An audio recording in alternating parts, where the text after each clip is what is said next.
Hi colleague, how you doing? I want to talk to you about an intervention that helps with the belonging belief, and it's pretty simple. So we're going to look at the intervention, and then we're going to look at its effects in the study, and then we're going to talk about what is happening here, in my opinion, that makes it work so that we can do similar things in our educational settings. The study that this comes from is one called Breaking the Cycle of Mistrust: Wise Interventions to Provide Critical Feedback Across the Racial Divide. I'll include a link in the description. So the researchers go to a 7th grade classroom and they give their treatment group specific feedback on their essays. And the feedback is critical. It has things that the students can do to improve the quality of their writing. They give this feedback using what they call wise feedback.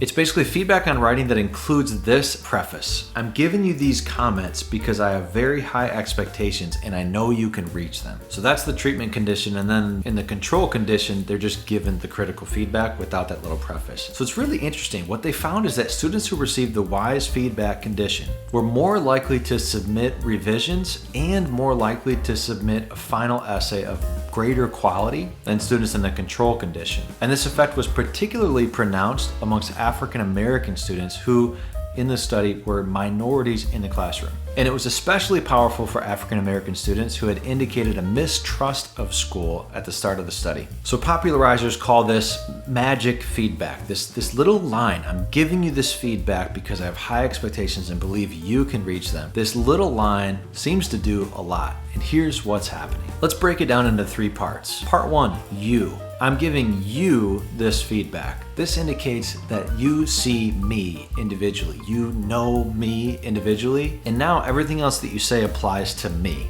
This helps belonging. We don't tend to think we belong in settings where we don't feel seen, valued, known, or respected. But saying, I see you, I'm giving you this feedback is the first reason that it works. The second reason it works is because it's saying, I see you, and when I see you, I don't detach that in my head from my high expectations. I think that you are the kind of person that can meet my high expectations. So now you just swept me up into the group. And if before I wasn't sure if I belong in this group, I wasn't sure if I fit in here, now you've just given me a signal that I in fact do, even with high expectations. And the third part is I know you can reach them. So you're communicating from the position of your credibility as a teacher, from the position of your expertise, that you know that I can achieve your high expectations. So now you've just, again, tripled down. You talk to me specifically. You connect me with your expectations. You said that you know that I can reach those expectations. You've tripled down on your messaging to me about my belonging in the class. And so now all of a sudden, when I look at your feedback and I see that there are some things in here that are critical of my work, things that I can do to get better in my work, I can look at that with kind of professional eyes, not personal eyes. I can say, all right, this person is giving me this feedback not to say,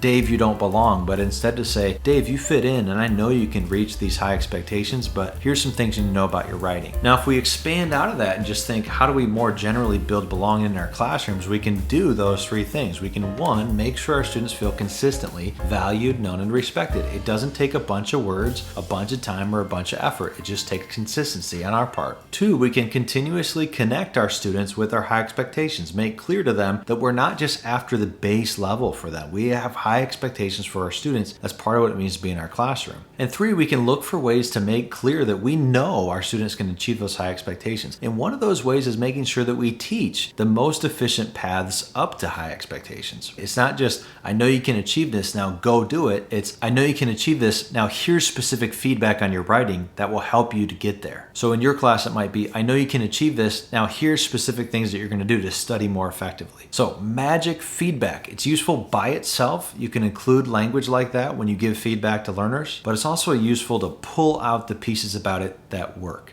This all goes together to help with building the belonging belief in the hearts of every one of your students. I hope it helps.